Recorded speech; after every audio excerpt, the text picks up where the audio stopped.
Alright, gang. I'm going to see the Magnificent Seven tonight. I'm excited about it. You should be too. But today I'm here to talk to you about why I chose the truck that I chose to buy new. This is the first vehicle I have ever purchased brand new for myself. I've purchased a few brand new vehicles, but it's always been for the wife kind of thing, you know. Most of the stuff that I drive is either old and I fix it up or slightly used or whatever. I just never could see the point in buying brand new. Well, finally I pulled the trigger and I did it, and what I ended up getting was a 2016 Ram 1500. It's the Express package with the 5.7 Hemi. It's got a positive traction rear end, 392 gears, and but it's not a four-wheel drive. I could not justify the four-wheel drive. Just not going to need it enough. And if I do need a 4x4, it's because I am using it to pull logs out of the woods and shit like that, you know. So if I need something like that, then I will buy something for that. I will buy an old beater truck to do that. So, but the reason I bought this, you know, a Ram 1500. My grandpa, he drove an old Power Wagon from the 70s. And I can remember he loved them. He loved his Dodge Ram. He had a few of them and stuff. And as a kid, I was sitting there in the 80s, you know, sitting on the floor watching the big box television. And the Ram drops, boom, down like that. And I'm going, my grandpa got a Ram, you know. So I have these this nostalgia for the Rams. Oh, the sun is right in my eyes. So I have this nostalgia there. I've always liked them because of this nostalgia. But it's always been, in my mind, common sense that Ford or Chevy make the superior truck. So whenever it came time to actually purchase my own truck, what I found was several things. Number one, the Fords, they offered the ability to fine-tune exactly what you wanted in a truck better than any other manufacturer. That's all of them. That's the Japanese trucks too, and all the American trucks. Toyota trucks are American trucks now, but they really had this down, and you could get exactly what you wanted. The positive traction rear end, you could get a locker, you could get the V8, the V6, the V6 with turbo, all kinds of stuff, right? So that was really nice, but I didn't like the Fords, and it's not because of the aluminum body. The aluminum body, that brings in both pros and cons, but for me, it was 100%. I didn't like the looks of them. You know, that thing shouldn't have Ford on there. It should have Volvo from the frickin' 1980s. They're just so square, and I don't like that. Didn't like the looks of that at all. Naturally, I tend to go towards the GM products, and that's basically because of those LS, the Generation 3 small block V8s from GM. They are amazing. They are straight up amazing engines. They produce amazing power and they're amazingly efficient. And plus the parts supply and price is just phenomenal. They're great. But geez, are they proud of those things, man? They were charging for a extended cab pickup truck, 2-wheel drive with the V8. Boom, you're like $37,000. And that's like, what? What? I can't do this. I cannot see myself paying that much for that kind of truck. And so I was like, I can't do a GM product, you know, because they're just too damn proud of them.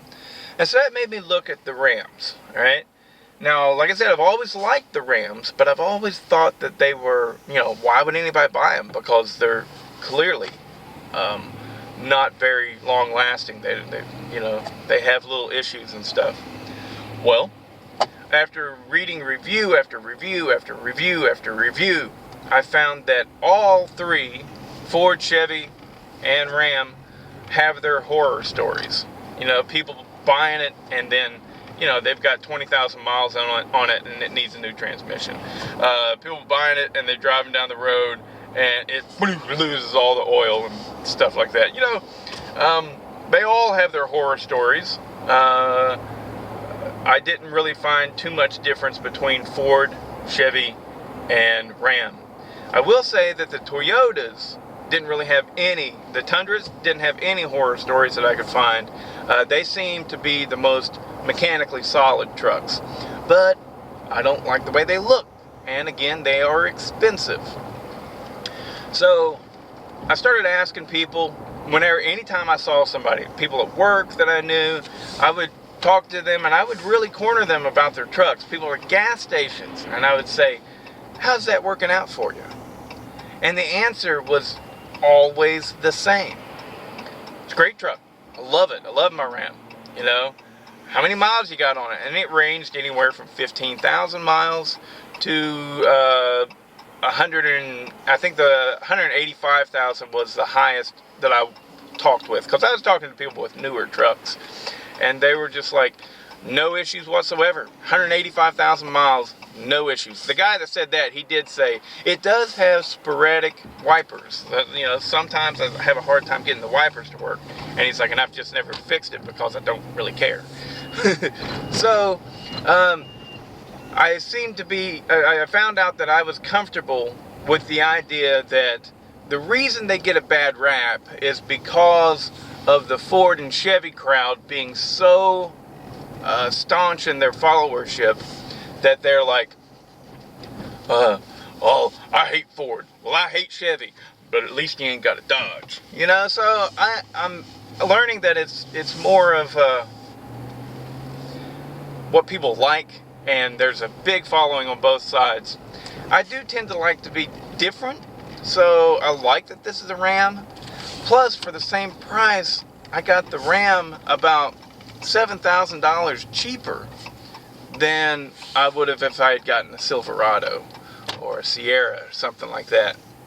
So, overall, I've had it now for a couple months, I guess, and freaking love it. This thing I see literally, I'm not kidding, on the interstate. If I do nothing but interstate driving, I see a solid 20 horsepower. I'm sorry, a solid 20 miles per gallon.